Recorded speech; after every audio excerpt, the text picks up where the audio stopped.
और इस वार्षिक महोत्सव का दूसरा दिवस बड़ी सुंदर हाजिरी लगाते भैया सचिन जी कौशल और हमारे बीच वृंदावन धाम से राम राजेश्वरी देवी जी यहाँ शिव कथा के लिए पधारे हुए हैं। सबसे पहले मैं उनका यहाँ व्यासपीठ पर विराजमान होने पर इनका हार्दिक स्वागत करता हूँ। आज दूसरा दिवस 2 दिन और कथा शाम के समय की रहेगी। रविवार 15 तारीख को महाशिवरात्रि महापर्व है। सत्संग सुबह 11 से 2 बजे और उसके पश्चात पावन लंगर भी आप सभी की सेवा में चलाया जाएगा। तो कृपया सभी आस पड़ोस में सूचित करें, समय से सत्संग में पधारें और सत्संग का आनंद लें। बोले शंकर भगवान की जय। तो 2 दिन भैया करण की रसिया बड़ी सुंदर हाजिरी लगा रहे थे और 2 दिन के लिए कहीं और जाना है, तो मैं निवेदन करना चाहूंगा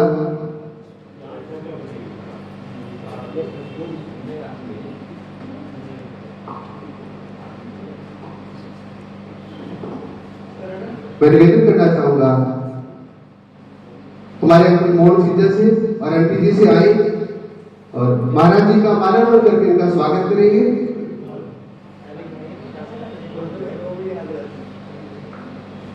कृपया आए।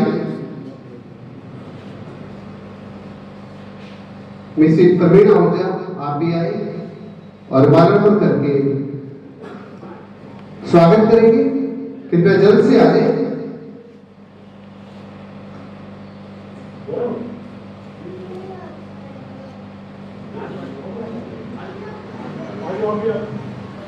किरण बालाजी,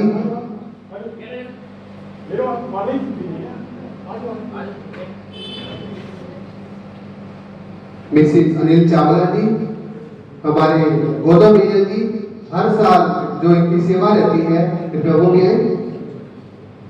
पूजा बाबा जी आप भी आए और माल्यार्पण करके इनका हार्दिक स्वागत करेंगे। कृपया जल्द से आ जाए।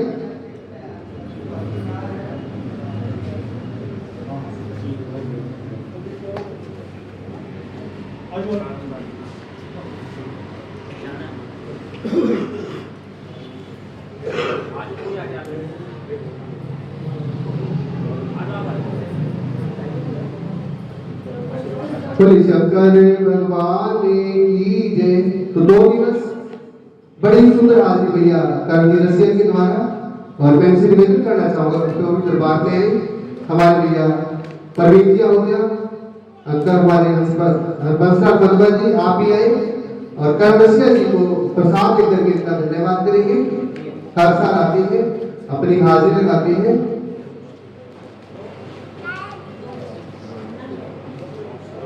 श्री रोसुलाल जी पटेजा कृपया आप भी आए और प्रसाद ग्रहण करें।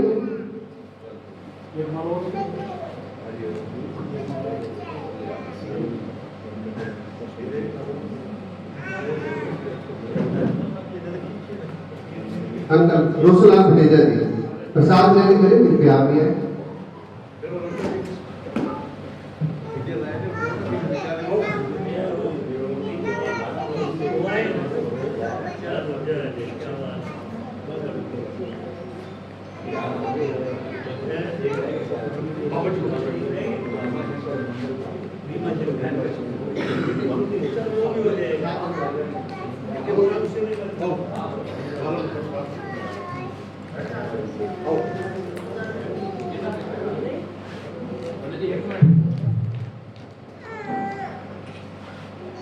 करण की रसिया को प्रसाद के रूप में धन्यवाद भी करते हुए इसी हर साल वो आते हैं, अपनी हाजिरी लगाते हैं।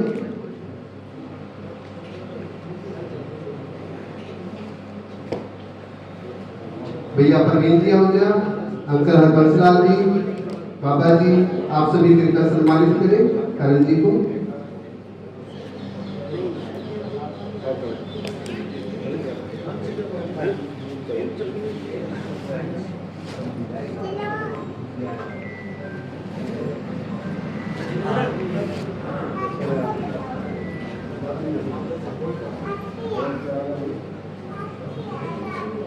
बोले शंकर भगवान की जय। बोले साचे दरबार की जय। बोले हनुमान जी महाराज हमारे मोहल्ला की सीधा आप भी आए, कृपया प्रसाद ग्रहण करें।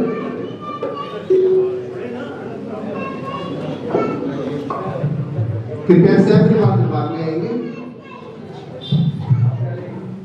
और अंकल आप भी प्रसाद ग्रहण करें।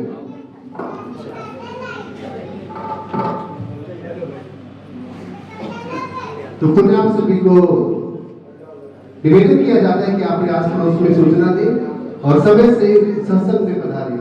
2 दिवस और शाम का सत्संग रहेगा, पर रविवार को सत्संग रहेगा सुबह 11 से 2 बजे। बोले शंकर भगवान की जय।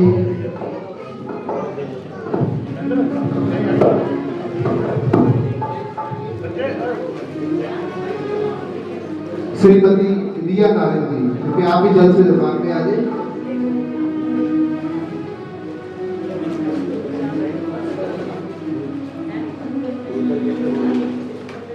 अच्छा, हाँ वही है।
वक्रतुंड महाकाय सूर्यकोटि समप्रभा निर्विघ्नं कुरु मे देव सर्वकार्येषु सर्वदा सर्वकार्येषु सर्वदा। गुरुर्ब्रह्मा गुरुर्विष्णु गुरुर्देवो महेश्वरः गुरुः साक्षात् परं ब्रह्म तस्मै श्री गुरुवे नमः तस्मै श्री गुरुवे नमः। आज महाकाली मणि मंदिर के प्रांगण में आदरणीय भंडारे वाले बाबा जी एवं सभी उपस्थित आदरणीय गणों को मेरा कोटि कोटि नमन और बहुत बहुत साधुवाद, क्योंकि शिव की कृपा से जो ये अवसर आज हमें और आप सबको प्राप्त हुआ है, ऐसे सज्जन पुरुषों के कारण ही ये अवसर मुझ और आप जैसों को प्राप्त होता है कि हम ईश्वर की गुण लीला का रसपान कर सकते हैं। बहुत बहुत हार्दिक बधाइयां सभी श्रोताओं को भी और आदरणीय सभी सज्जनों को भी। ऐसे महापुरुषों के कारण ही सनातन धर्म की ध्वजा हमेशा लहराती रहती है और हमारे सौभाग्य हैं कि हमें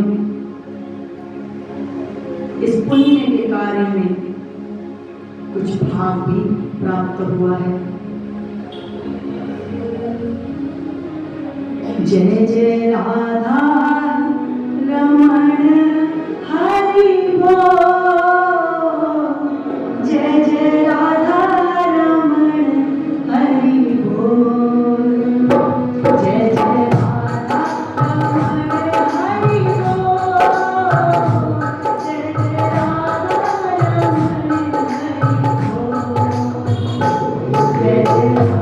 रमण हरि बोल,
जय जय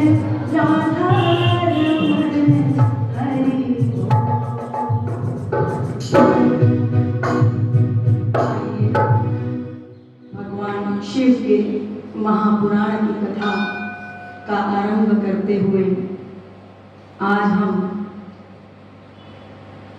प्रसंग सुनेंगे संकट मोचन हनुमान जी का।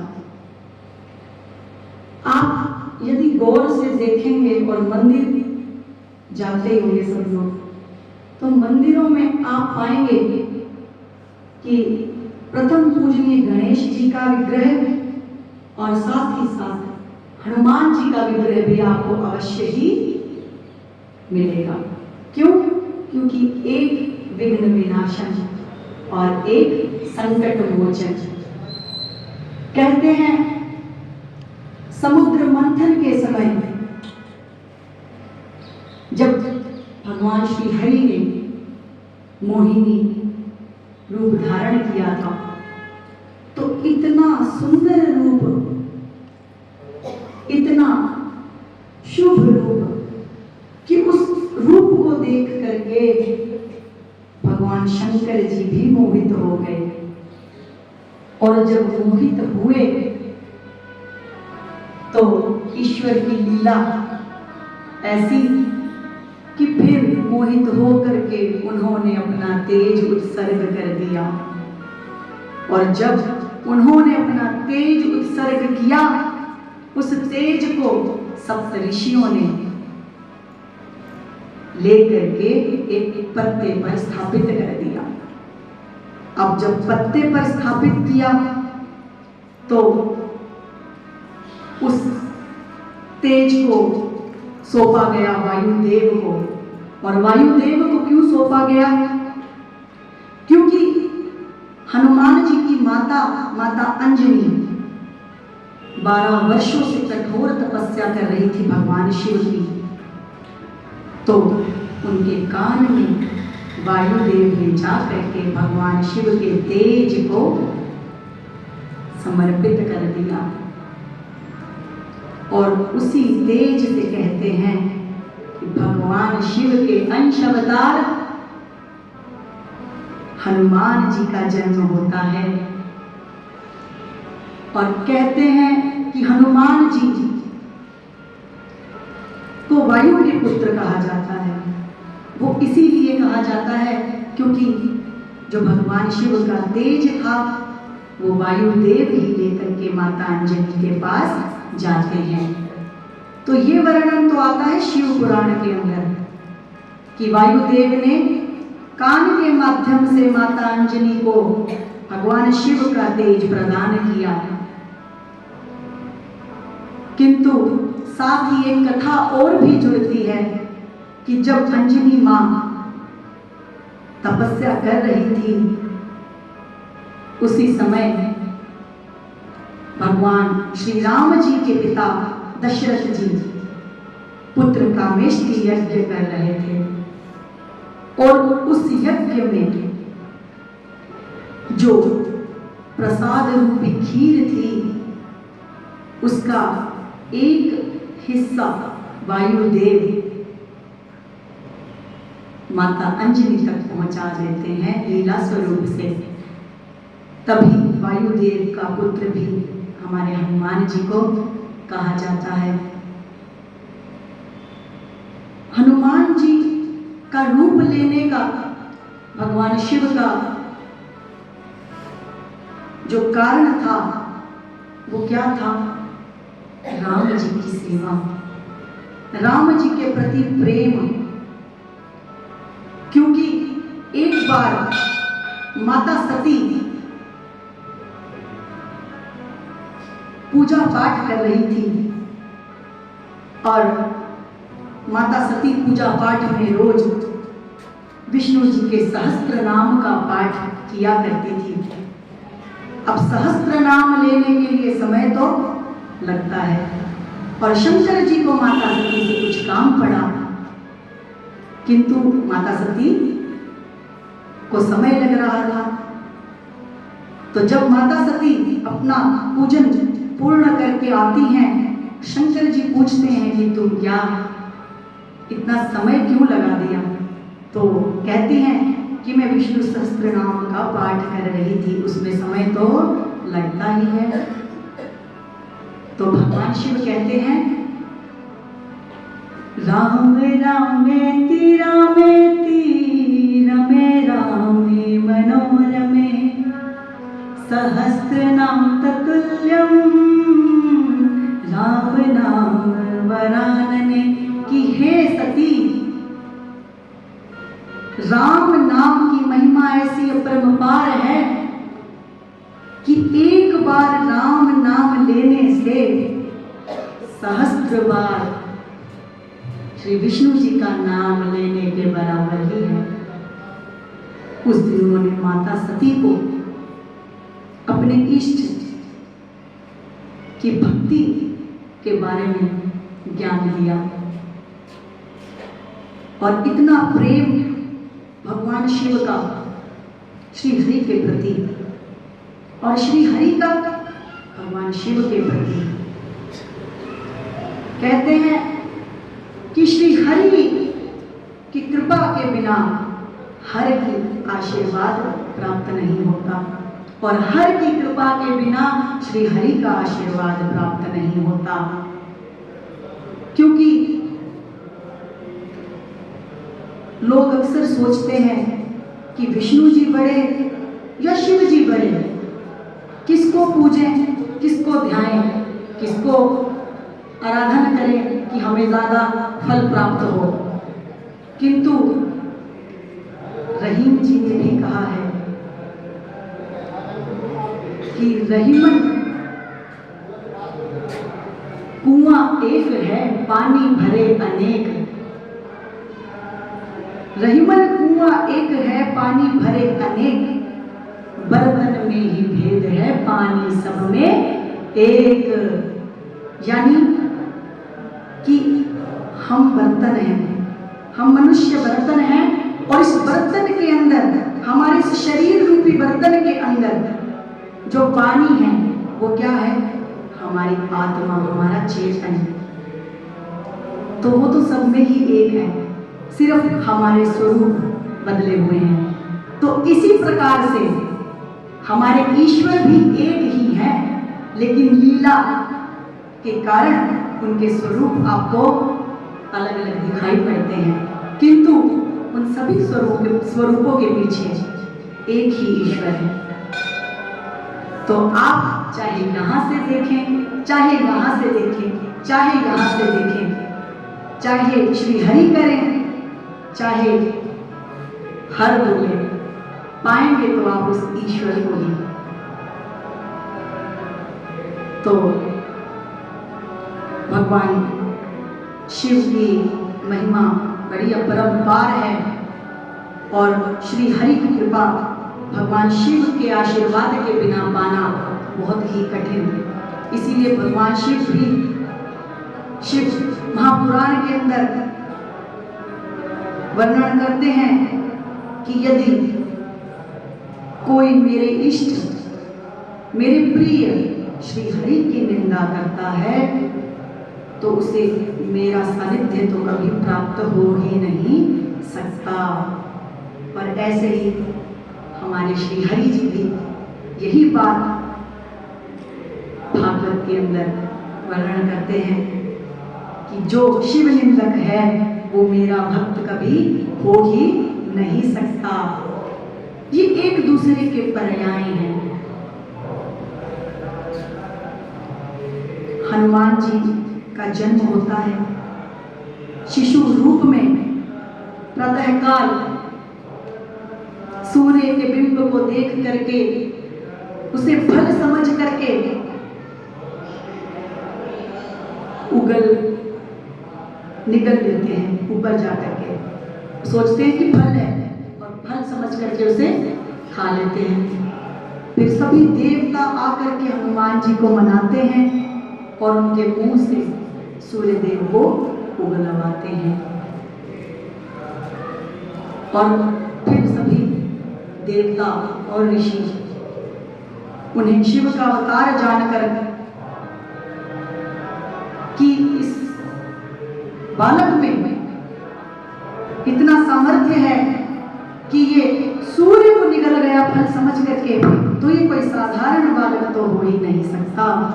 तो सबने अपने अंदर दृष्टि से जाना कि ये भगवान शिव के अवतार हैं, और ये जान करके सभी ने प्रसन्नता पूर्वक उन्हें आशीर्वाद और अनेकानेक वर दिए।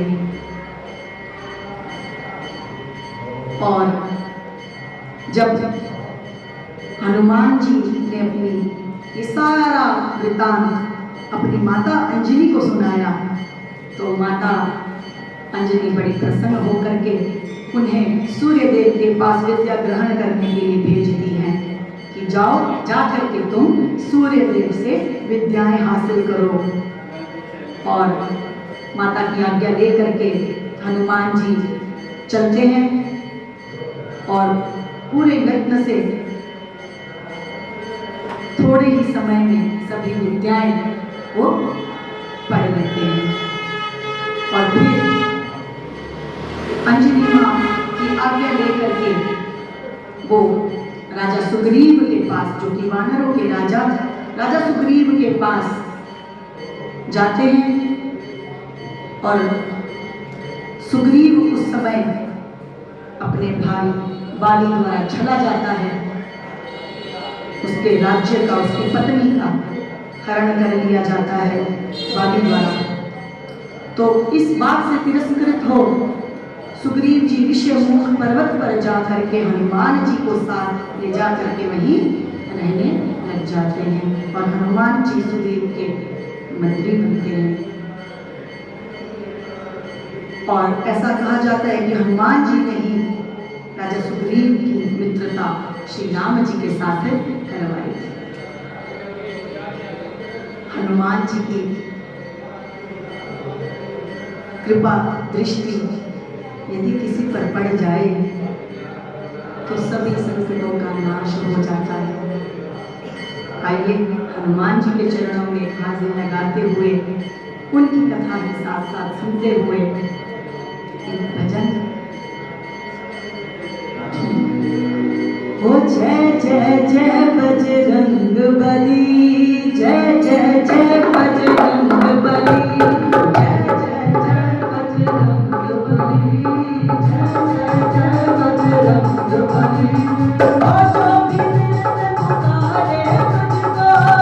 भी दिल से पुकारे तुझको, जो भी दिल से पुकारे तुझको, जो भी दिल से पुकारे तुझको, दिल से पुकारे तुझको, उसकी नामन में चली। जय जय बजरंग बली, जय जय जय जय बजरंग बली। ओ भी दिल से पुकारे तुझको, ओ भी दिल से पुकारे तुझको, उसकी नामन में चली। जय जय जय बजरंग बली, जय जय जय बजरंग बली, जय जय जय बजरंग बली, जय जय जय बजरंग बली। कहते हैं हनुमान जी के रूप में शिव ने हर तरीके से भगवान श्री राम की सहायता करी। जब लक्ष्मण जी के प्राण संकट में थे तब हनुमान जी ने ही संजीवनी बूटी समेत पूरा पर्वत ला करके ही उनके प्राणों की रक्षा की थी। लक्ष्मण के थे प्राण बचाए, लक्ष्मण के थे प्राण बचाए, पर्वत हथेली पर ले आए, पर्वत ले आए। लक्ष्मण के थे प्राण बचाए, लक्ष्मण के थे प्राण बचाए, पर्वत हथेली पर ले आए, पर्वत हथेली पर ले आए। सजीव बूटी दी लक्ष्मण को, सजीव बूटी दी लक्ष्मण को, सजीव बूटी दी लक्ष्मण को, सजीव बूटी दी लक्ष्मण को, आखिर की जीवन की कली।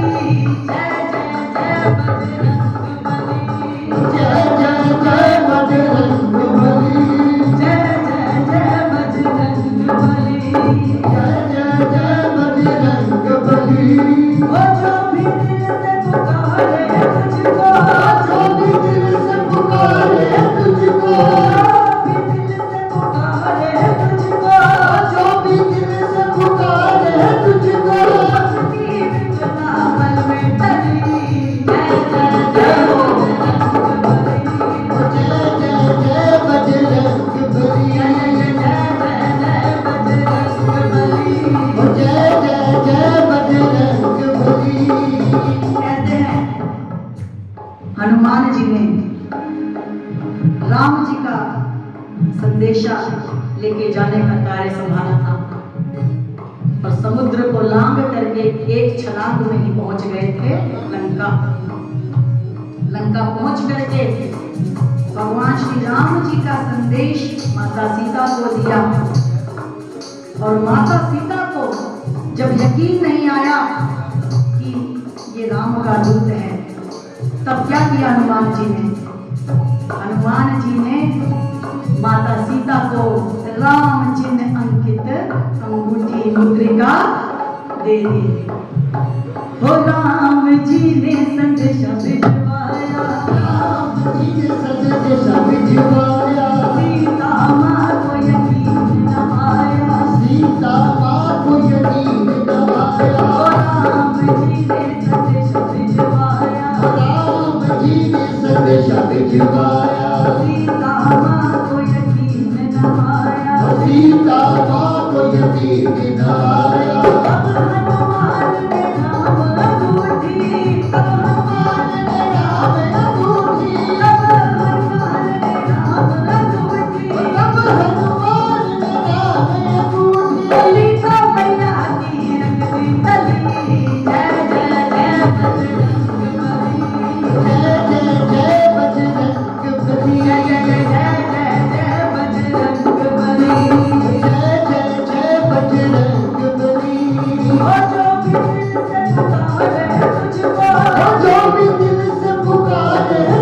तुझको, भी दिल से पुकारे तुझको, जो भी दिल से पुकारे तुझको, उसकी विपदा पल में टली। जय जय जय बजरंग बली, जय जय जय बजरंग बली, जय जय जय बजरंग बली, जय जय जय बजरंग बली।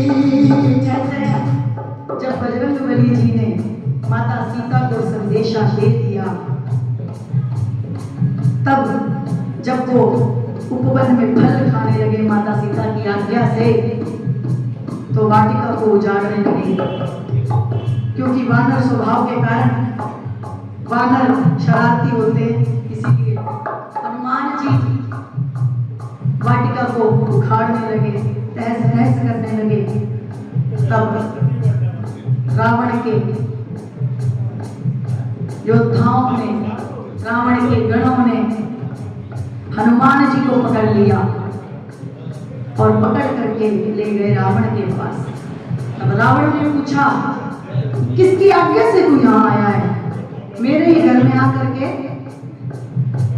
इस तरह का कार्य, इस तरह का निंदित कार्य, मेरी ही वाटिका को उजाड़ रहा है बिना मेरी आज्ञा के, मेरे घर में आकर के। तब रावण क्या आदेश देते हैं कि हनुमान जी की पूंछ पे कपड़ा लपेट करके उस पे तेल डाल करके आग लगा दे। हो सेना ने पूंछ में आग लगाई, पूंछ में आग लगाई, तब सोने की लंका जलाई, तब सोने की लंका जलाई। हो सेना ने पूंछ में आग लगाई, सेना ने पूंछ में आग लगाई, तब सोने की लंका जलाई, तब सोने की लंका जलाई। देखते ही पल भर में, देखते ही पल भर में, देखते ही पल भर में, देखते ही पल भर में, तब सोने की लंका जली। जय जय जय बजरंग बली, जय जय जय बजरंग बली, जय जय जय बजरंग बली। जय जय जय बजरंग बली। और जो भी दिल से पुकारे तुझको, जो भी दिल से पुकारे तुझको, जो भी दिल से पुकारे तुझको, जो भी दिल से पुकारे तुझको, उसकी विपदा पल में टली। जय जय जय बजरंग बली, जय जय जय बजरंग बली, जय जय जय बजरंग बली। जय जय जय बजरंग बली।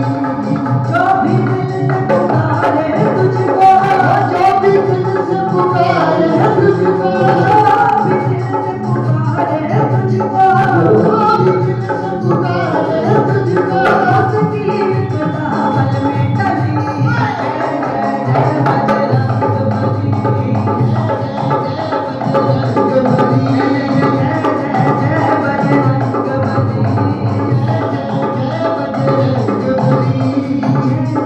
बजरंग बली, जय बजरंग बली, जय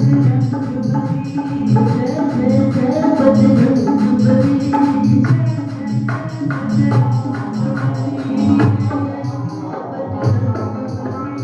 जोर से नारा लगाएंगे, जय श्री राम। जय श्री राम। हनुमान बालाजी महाराज की, श्री रामचंद्र भगवान की, हर हर महादेव। कहते हैं जब लंका में संदेशा देकर के माता सीता को हनुमान जी राम जी के पास वापस जाने लगते हैं, तब माता सीता उन्हें चिन्ह स्वरूप में चूड़ामणि देती हैं कि जा करके भगवान श्री राम जी को दे देना। और जब हनुमान जी श्री राम जी के पास वापस आते हैं तो बड़े ही प्रेम से माता द्वारा दिए गई चूड़ामणि श्री राम जी को देते हैं। और उसके बाद कहते हैं कि राम जी फिर वानरों की सेना सहित तैयारी करते हैं लंका पर विजय की, और उसके लिए क्या करते हैं? सबसे पहले पार्थिव लिंग का निर्माण करते हैं समुद्र के तट पर, और उस लिंग का पूजन कर भगवान शिव से आशीर्वाद प्राप्त करते हैं विजय हेतु। और उसी लिंग को आज हम चारों तीर्थों में से एक रामेश्वरम लिंग के नाम से जानते हैं, जो कि भगवान शिव के 12 ज्योतिर्लिंगों के अंदर भी माना जाता है, क्योंकि भगवान शिव ने स्वयं प्रकट होकर के राम जी को लंका विजय का आशीर्वाद दिया, और शिव जी का आशीर्वाद प्राप्त कर राम जी लंका पर चढ़ाई करते हैं हनुमान जी के साथ में, और बड़े ही राक्षस असुरों का वध करते हैं, और लंका पर विजय प्राप्त कर सीता मैया को छुड़ा करके ले आते हैं। हनुमान जी के रूप में भगवान शिव ने अपनी भक्ति सिद्ध की श्री हरि के प्रति, श्री राम के प्रति, क्योंकि दोनों ही एक दूसरे के उपासक और उपास्य भी हैं। श्री हरि के इष्ट हर, और हर के इष्ट श्री हरि, और सेवक स्वामी का रिश्ता भी दोनों में माना जाता है। जिस युग में श्री हरि अवतार लेते हैं, उस युग में भगवान शंकर भी श्री हरि का सानिध्य पाने के लिए लीला स्वरूप अलग अलग रूपों में आते हैं, और श्री हरि का सानिध्य प्राप्त करते हैं।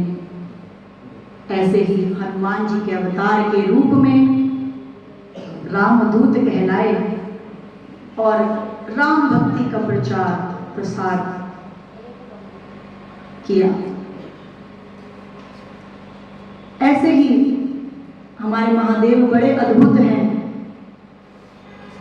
त्रेता युग में ही नहीं, द्वापर युग में भी श्री कृष्ण के अवतार का सानिध्य प्राप्त करने के लिए महादेव ने गोपेश्वर रूप धारण किया,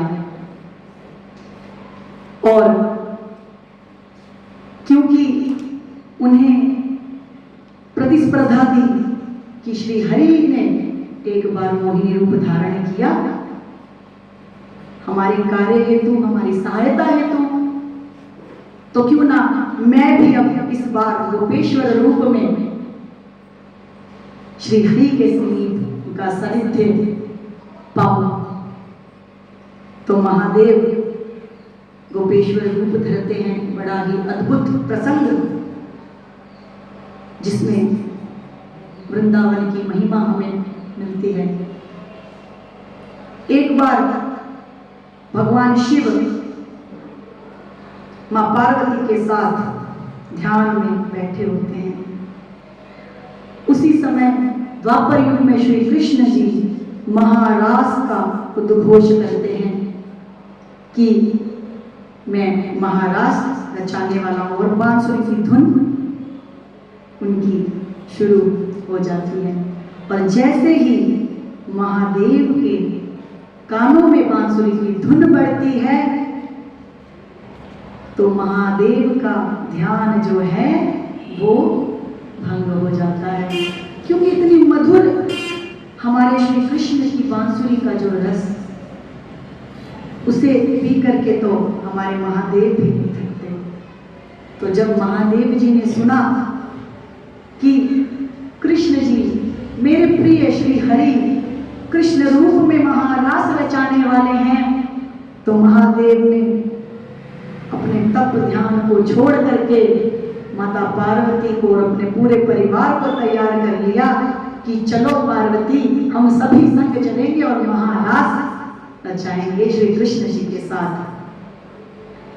और जो ही वृंदावन की पवित्र धरती पर महादेव पहुंचे और महारास में जाने लगे, प्रवेश करने लगे, तो बाहर खड़ी थी माँ राधा की ललिता सखी। पार्वती जी को तो अंदर जाने दिया, किंतु महादेव जी को रोक दिया। क्यों रोका?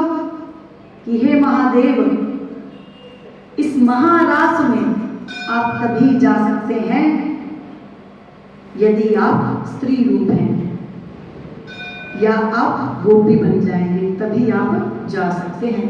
तो महादेव बोले ठीक है, तो बना दो मुझे गोपी, बनाओ मुझे स्त्री। तो फिर मैया यमुना जी हमारे महादेव जी का श्रृंगार करती हैं, कानों में बड़े अद्भुत कर्णफूल, गोपियों की वेशभूषा, महादेव जी श्री हरि के प्यार के लिए धारण करते हैं। और सज धज करके जब भोलेनाथ खड़े होते हैं तो ललिता सखी कहती हैं कि भाई गोपी का रूप तो तुमने ले लिया, किंतु ये इतनी बड़ी बड़ी दाढ़ी मूंछ ये जटाएं, इनका क्या करेंगे? बोलती कोई तो उपाय लगाना पड़ेगा।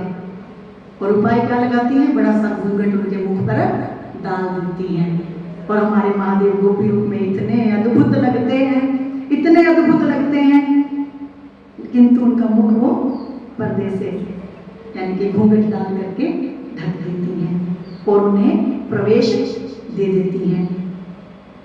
साथ ही साथ उनके कान में युगल मंत्र की दीक्षा भी देती हैं, राधा कृष्ण के युगल मंत्र की दीक्षा भी देती हैं। तो जैसे ही भोलेनाथ भीतर जाते हैं महारास में, सभी गोपियों ने देख करके हैरान कि भाई इतने हृष्ट पृष्ठ बदन की, इतने तगड़े डील डोल की गोपी ये कहां से आई, और मुंह पर किया हुआ घूंघट। और महादेव जी क्या करते हैं कि पंक्तियों में गोपियों की सबसे पीछे जाकर के खड़े हो जाते हैं ताकि मैं किसी के पहचान में ना आऊं, कोई मेरा घूंघट ना खोल दे। अब जैसे ही रास शुरू होने वाला होता है, हमारे जग के पालन करता भगवान श्री हरि जब श्री कृष्ण रूप में इस रास में, इस महारास में आते हैं तो देखते हैं और कहते हैं कि आज तो मैं सबका मुख देखूंगा। बहुत सी गोपियां हैं जो मुख पे घूंघट करके आई हुई हैं, तो आज तो पहले मैं इन्हीं का मुख देखूंगा जिन्होंने मुंह पर घूंघट डाल रखा है। अब महादेव जी घबरा जाते हैं कि भाई मेरी तरफ आएगा। जैसे ही श्री कृष्ण जी पीछे की पंक्ति की ओर जाते हैं, महादेव जी आगे, जैसे ही श्री कृष्ण जी आगे आते हैं महादेव जी पीछे, उनसे बचते हुए आगे पीछे आगे पीछे, क्योंकि श्री कृष्ण तो सब जानते ही थे कि ये तो मेरे इष्ट देव ही आए हैं, लेकिन उनके साथ विनोद कर रहे थे, मस्ती कर रहे थे कि आज मैं इनके साथ खूब ठिठोली करूंगा। और कहते हैं कि ये जो सखी है, जो ये बड़ी चंचल है, इसी गोपी को मैं आज महाराज के लिए चुनता हूँ, सर्वप्रथम इसी के साथ महाराज करूंगा। और बांसुरी बजाने शुरू, और जैसे ही बांसुरी बजती है उसकी मधुर ध्वनि में हमारे गोपेश्वर महादेव अपनी सुध बुध भूल जाते हैं और नाचते हैं मगन होकर के, राधा राधा राधा राधा करते। और ज्यों ही सुध बुध खोते हैं तो उनका घूंघट सरक जाता है, और घूंघट जैसे ही सरकता है तो श्री कृष्ण जी बड़ी ही प्रसन्नता से उनका स्वागत करते हैं कि हे महादेव, आओ मेरे प्रिय, इस महारास का आनंद लो। तो गोपेश्वर महादेव रास में आनंद लेते हैं, और जब माँ राधा को ये पता लगता है तो वो भी बड़ी ही प्रसन्न क्योंकि उससे पहले तो राधा मैया उनसे जलन महसूस कर रही होती हैं कि ऐसा क्या है इस गोपी में कि श्री कृष्ण इनके पीछे पीछे दौड़ रहे हैं, कभी आगे कभी पीछे, कभी आगे कभी पीछे। तो वो भी बड़ी आश्चर्यचकित होती हैं। लेकिन जब उन्हें पता लगता है कि ये तो हमारे महादेव हैं तो बड़ी प्रसन्न होती हैं। इसी प्रसंग पर एक भजन भंडारी की महिमा गाते हुए, एक दिन वो भोले भंडारी बन के ब्रिज की नारी रास में आ गए हैं, रास में आ गए हैं। एक दिन वो भोले भंडारी बन के ब्रिज की नारी रास में आ गए हैं, रास में आ गए हैं।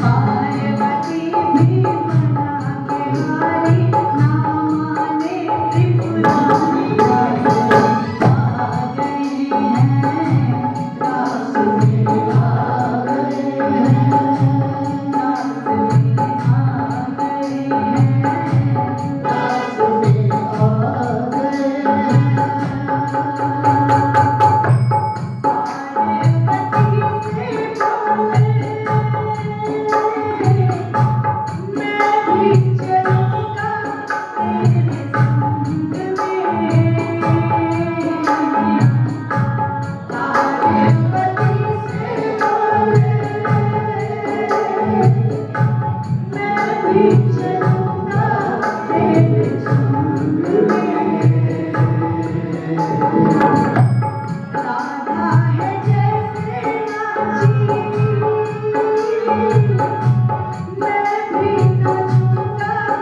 रास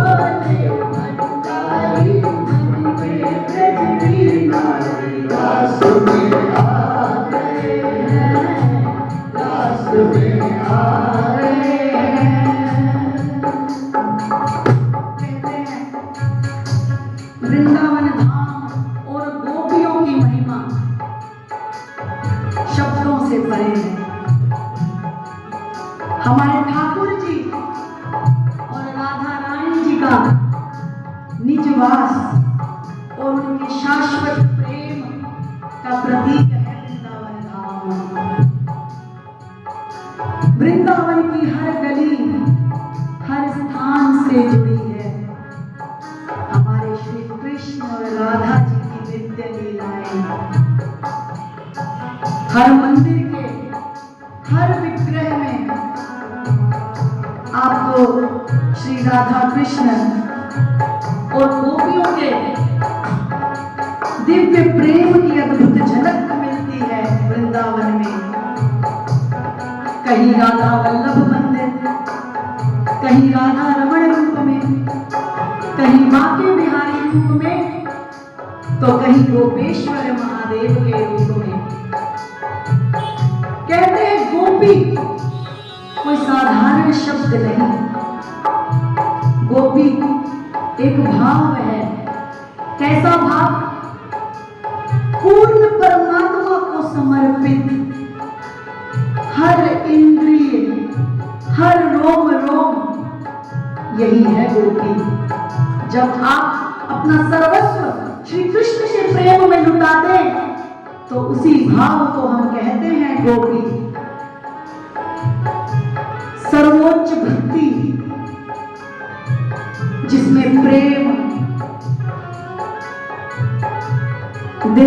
सीमा से परे।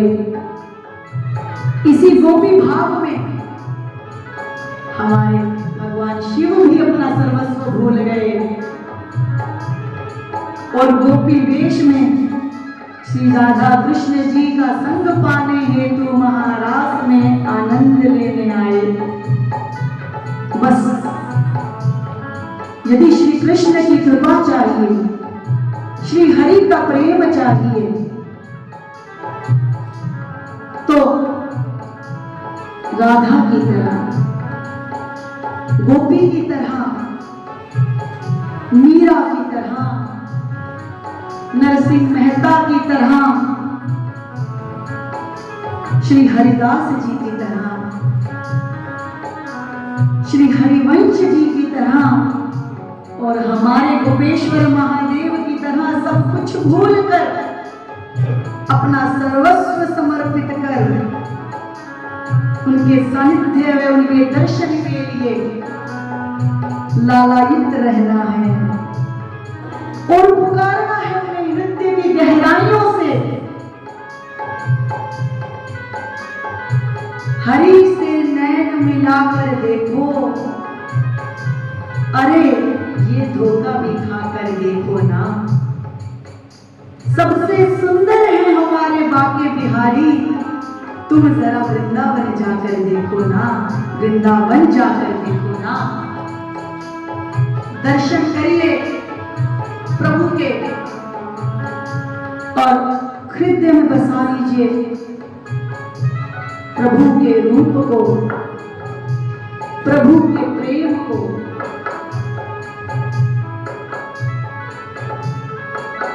इसी भाव के साथ वृंदावन की अपरंपार महिमा को हृदय में बसाते हुए गोपेश्वर महादेव के भाव को स्मरण कर सांवरे को दिल में बसा कर तो देखो, हो सांवरे को दिल में बसा कर तो देखो। एक बार वृंदावन आकर तो देखो, एक बार वृंदावन आकर तो देखो। सांवरे को दिल में बसा कर तो देखो, सांवरे को दिल में बसा कर तो देखो।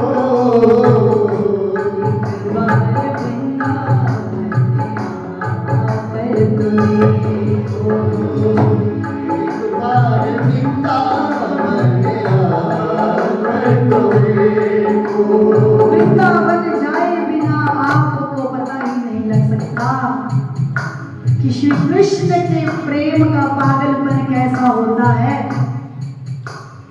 क्योंकि बड़ा ही दयालु है बाके बिहारी, बड़ा ही दयालु है बाके बिहारी। दुनिया से मन को हटा कर तो देखो, दुनिया से मन को हटा कर तो देखो।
दोनों हाथ उठा करके बोलिए श्री वृंदावन धाम की, राधा रानी सरकार की, बांके बिहारी लाल की, राधा रमन लाल की, राधा वल्लभ की। जय जय श्री राधे, जय जय श्री राधे। तो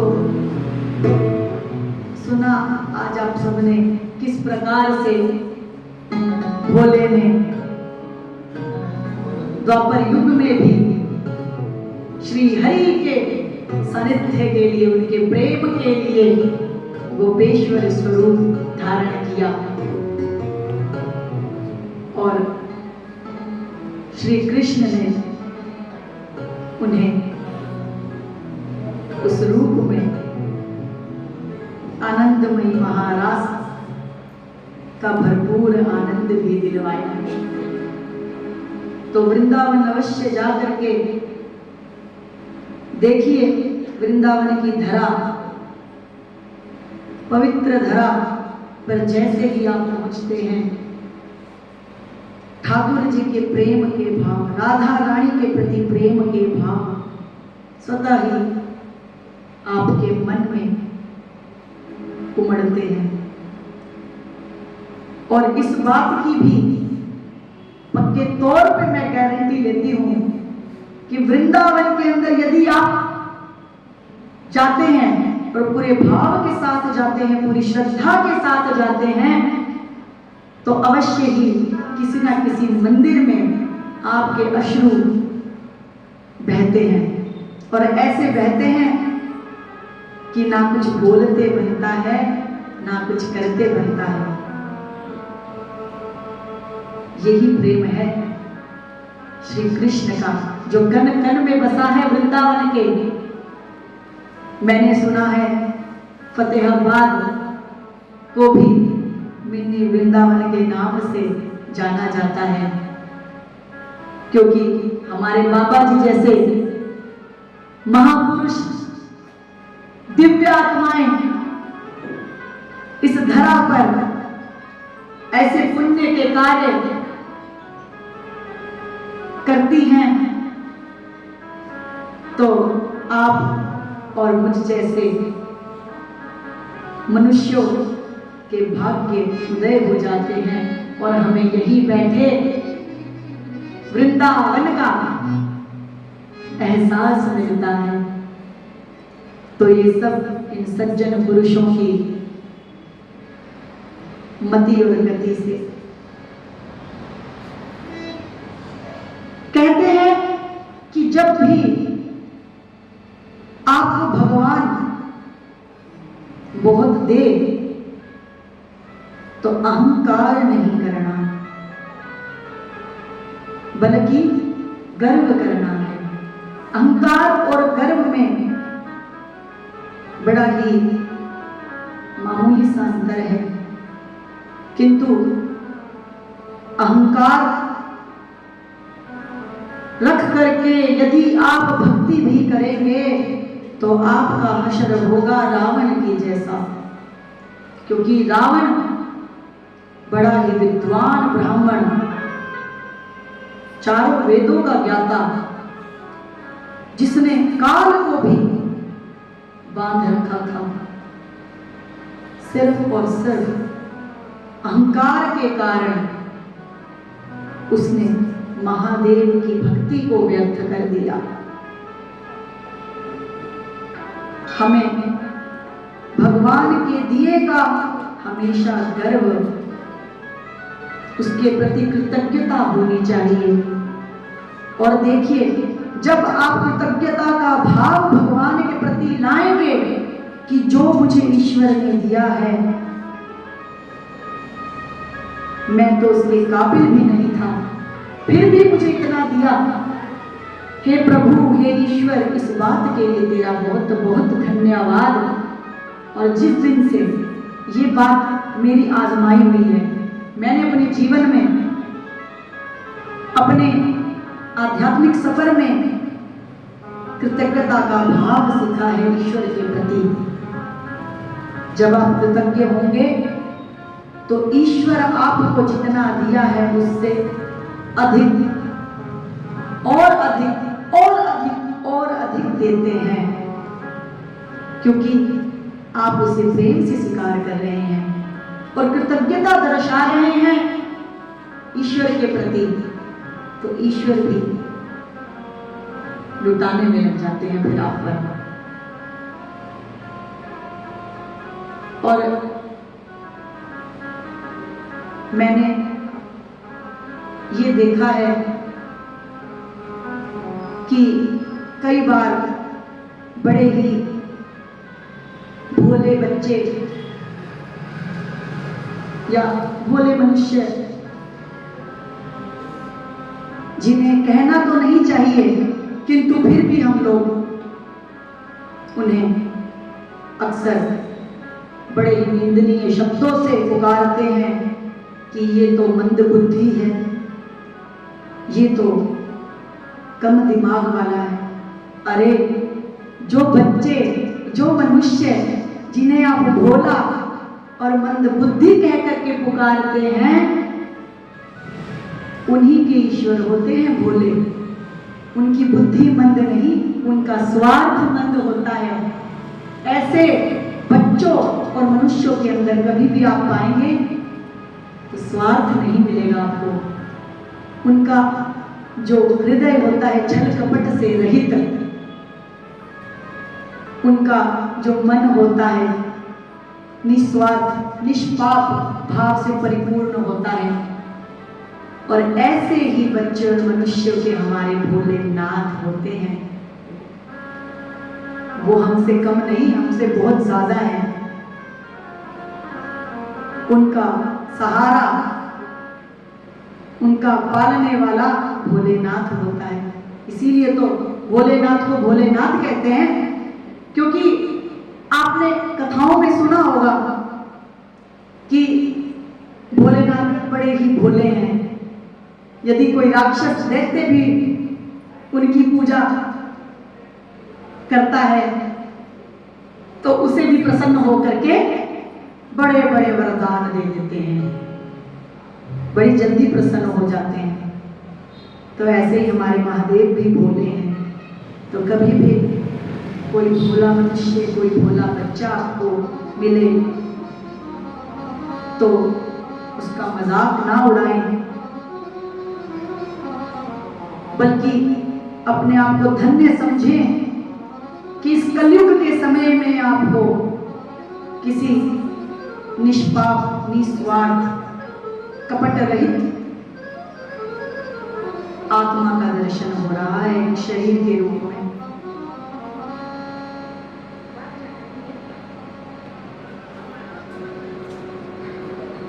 भगवान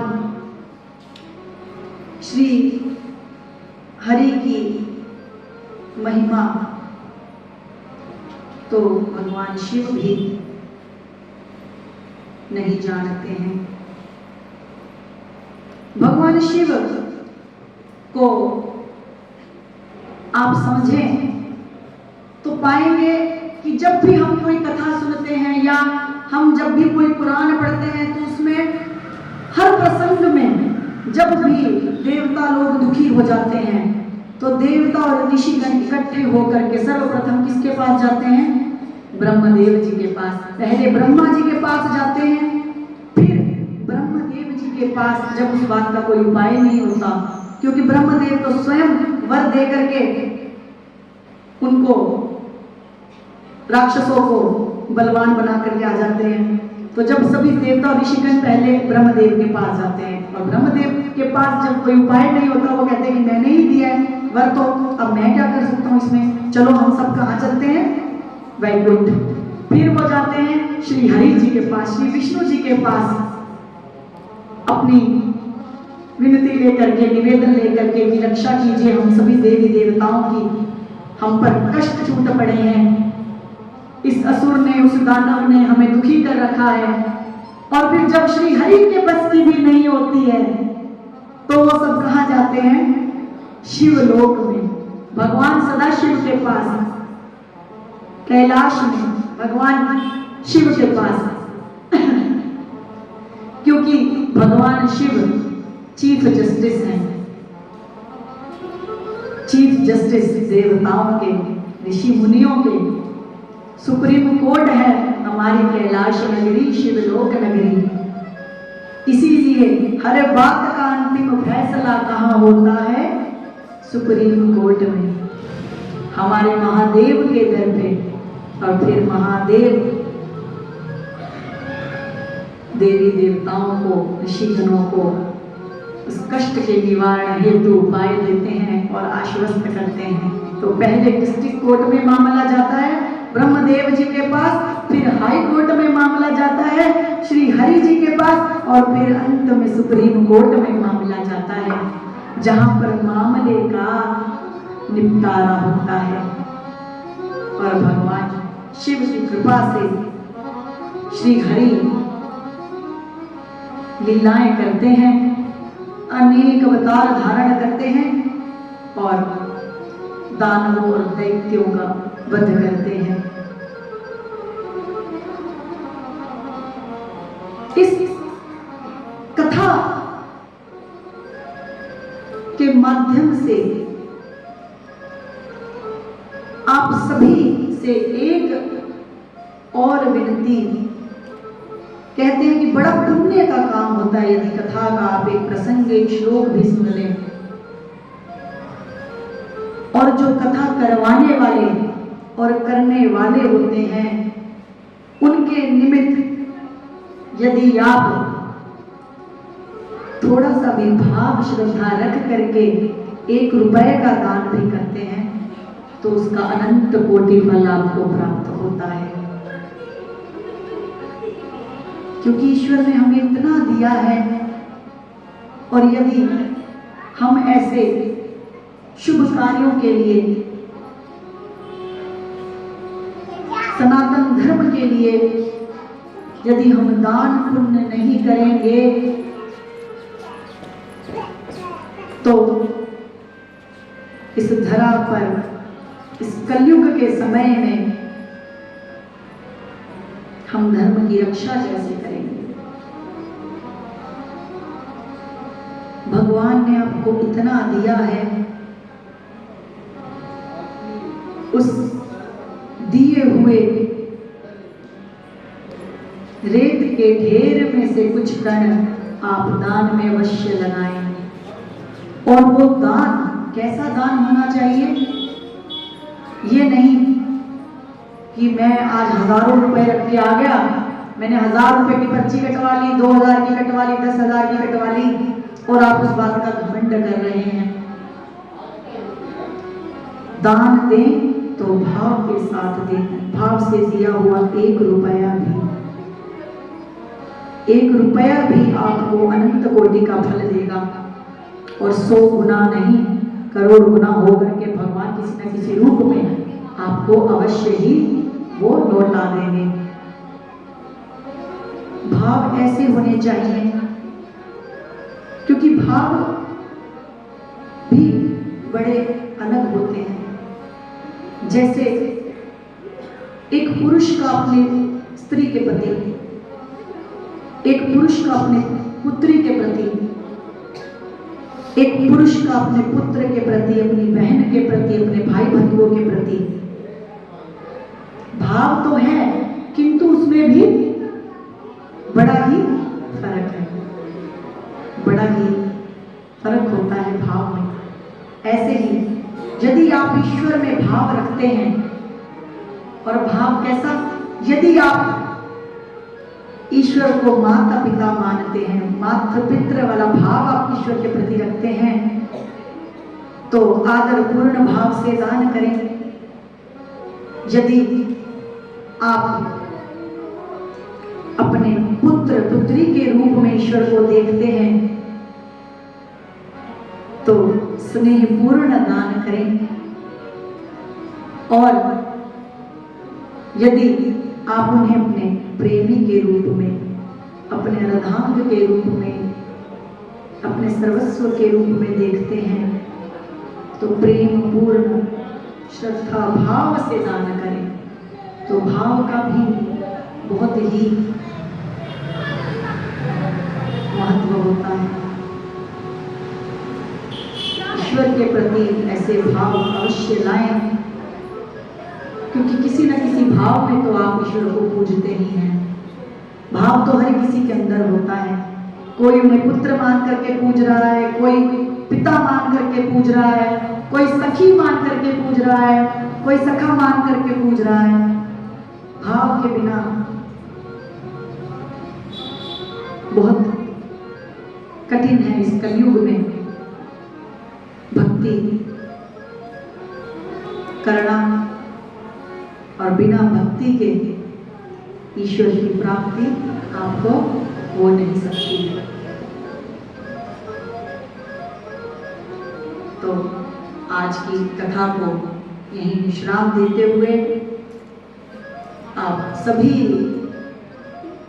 को हृदय से साधुवाद कि आप सभी ने बड़े ही प्रेम पूर्वक कथा के रसमृत को श्रवण किया।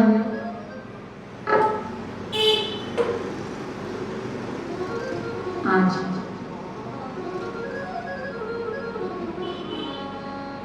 वृंदावन की महिमा, गोपेश्वर महादेव की महिमा, हनुमान जी के अवतार का वर्णन हमने सुना। कल भी आप सब समय पर पहुंच करके कथा के रसमृत को श्रवण करें और समय से पहुंचें, और भी आसपास वालों को यहाँ का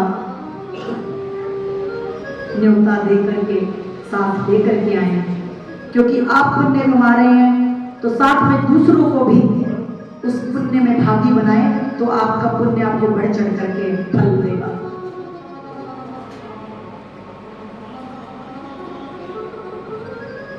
जय जय श्री राधे। ओम नमः पार्वती पतये। हर हर महादेव।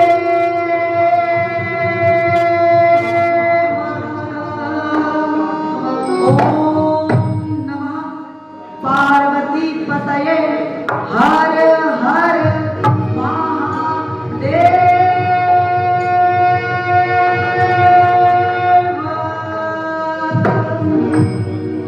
बोले शंकर भगवान की जय। बोले बांके बिहारी लाल की जय। बोले हनुमान जी महाराज की जय। मैं निवेदन करना चाहूंगा, हमारे भी डॉक्टर रंजीत सिंह बजाज हैं, कृपया आए और प्रसाद ग्रहण करें। श्री दुर्गा आदि शक्तिपीठ महाकाली मंदिर।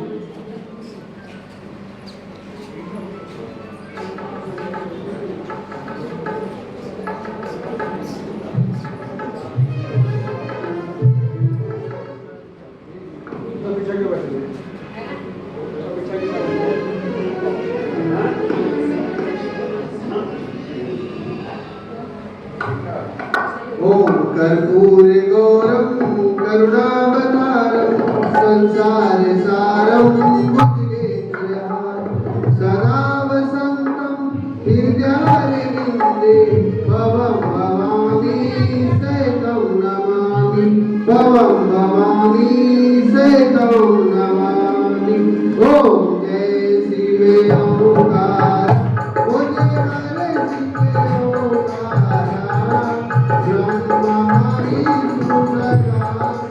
बोले वाले आने महासी हरि राम की राम। ओ हरे हरे हरे महादेव।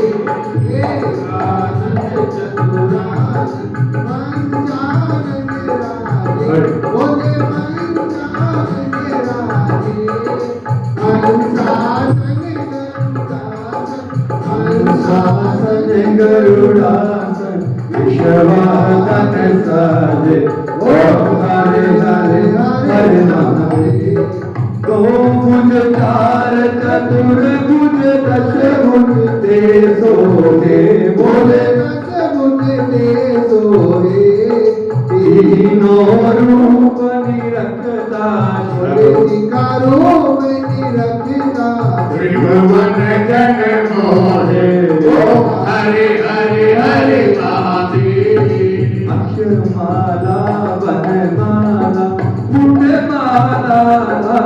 बोले मुक्ते माला लारे नंदन निगमद सोहे बोले निगमद सोहे बोले शशिधारी ओ हरे हरे हरे महादेव श्वेतांबर पीतांबर बागांबर अंगे बोले बागांबर अंगे सनकादिक ब्रह्मादिक सनकादिक ब्रह्मादिक भूतादिक संगे ओम हरे हरे हरे महादेव परमेशीष कमंडल चक्र त्रिशूल धरता सोने करता जग करता जग हरता सुख करता दुख हरता जग पालन करता ओम हरे हरे हरे महादेव ब्रह्मा विष्णु सदाशिव जानत अविवेका बोले जानत अविवेका प्रणवाक्षर के मध्य ओम अक्षर के माते ये तीनों एका ओम हरे हरे हरे महादेव काशी में ईश्वरनाथ विराज नंदो ब्रह्मचारी हित उठ भोग लगावे महिमा अति भारी गुण स्वामी जी की आरती जो कोई नर गावे कहत शिवानंद स्वामी वांछित फल पावे जय शिव ओंकारा बोले पार्वती का प्यारा बोले ऊपर जलधारा बोले नीचे मृगशाला भगतों का रखवाला महाविष्णु सदाशिव बोले हर धन की दाता हर महादेव बोलो शंकर भगवान की हरि ओम दयानि नाम चेतां सदेवी भगवती सा राधा कृष्ण मोहाय महामाया प्रयच्छ दुर्गे स्मृता हर्षि भीति विशेषंतो स्वस्थे संस्मृता मतिमते व शुभां ददासि दारिद्र दुख भय हारिणी का तुदन्या सर्वोपकार करनाय सदा ब्रजता सर्व मंगल मांगल्ये शिवे सर्वार्थ साधिके शरण्ये त्र्यंबके गौरी नारायणी नमोस्तुते आवाहनं न जानामि विसर्जनं पूजा चैव न जानामि शब्दतां परमेश्वर मंत्रहीनं क्रियाहीनं भक्तिहीनं सुरेश्वरी यत्पूजितं मया देवी परिपूर्णं तदस्तु मयि अक्षरं पदं भ्रष्टं मात्राहीनं च यद्भवेत् तत्सर्वं क्षम्यतां देवी प्रसीद मे परमेश्वरी ओम पाप कर्माहं पापात्मा पाप संभवः त्राहि मां पुंडरीकाक्ष सर्वदा सर्वपाप हरो जय अम्बे जय श्री जगदरणी मां करो कृपा हम दासों पर मां जोड़े दोनों हाथ माता हाथ जोड़ विनती करें मां चरणों में शीश नवाते हैं जो भी अपराध हुए मां हमसे मां हम सब क्षमा करा सर्वे भवन्तु सुखिनः सर्वे सन्तु निरामया सर्वे भद्राणि पश्यन्तु मा कश्चित् दुःखभाग् भवेत् काल हर कंटक हर दुख हर दारिद्र हर महादेव जो बोले सो निर्भय बोल सनातन धर्म की जय धर्म की जय हो धर्म की जय हो अधर्म का विनाश, अधर्म का विनाश, प्राणियों में सत्य भाव, विश्व का कल्याण, गौ माता की सेवा, भारत माता की जय, सत्य सनातन धर्म की जय, राम जन्मभूमि की जय, कृष्ण जन्मभूमि की जय, काशी विश्वनाथ की जय, भारत के ऋषियों की जय, गायत्री माता की जय, वेद भगवान की जय, श्री वैष्णो धाम की जय, जय काराए वीर बजरंगे महादेव। जय जय श्री राम जय जय श्री राम जय जय श्री राधे श्याम बोलो शंकर भगवान की ओम नमः पार्वती पताये हर हर हर महादेव। जय करा महाकाली माई जी का बोल बोल साचे दरबार की बोलिए जय। भक्त और भगवान की जय।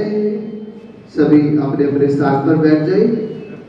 सूचना, कल और परसों दोनों सत्संग शाम का समय रहेगा 3 से 6 बजे। कृपया आप सभी समय से पधार जाए। रविवार को महाशिवरात्रि महापर्व सत्संग सुबह 11 से 2 बजे और 2 बजे पावन लंगर भी चलाया जाएगा।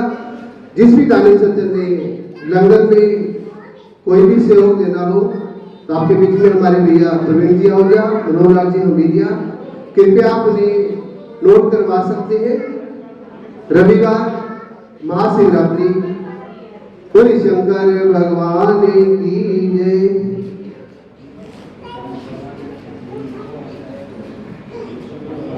और रविवार को होली महोत्सव भी रहेगा। निवेदन करना चाहूंगा डॉक्टर राकेश जी बजाज कृपया आए और प्रसाद ग्रहण करें।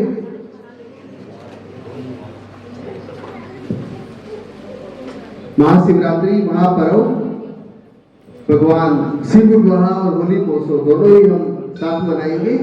बोले शंकर भगवान की जय। कृपया समय से बता रहे सभी को सूचना दें। 2 दिवस और शेष बड़ी सुंदर कथा हम श्रवण कर रहे हैं। भगवान भोलेनाथ की जो महिमा आज इन्होंने की है, हम भी इनका बहुत बहुत धन्यवाद करते हैं। और एक सूचना आप सभी के लिए, श्री वैष्णो देवी पिंडी मंदिर में जो वार्षिक महोत्सव है वो 22 फरवरी से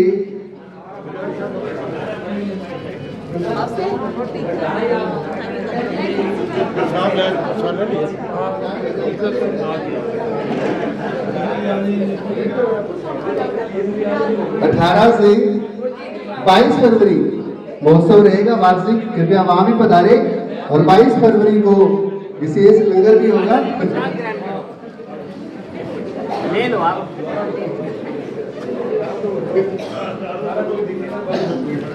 बोले शंकर भगवान की जय। बोले साचे दरबार की जय। बोले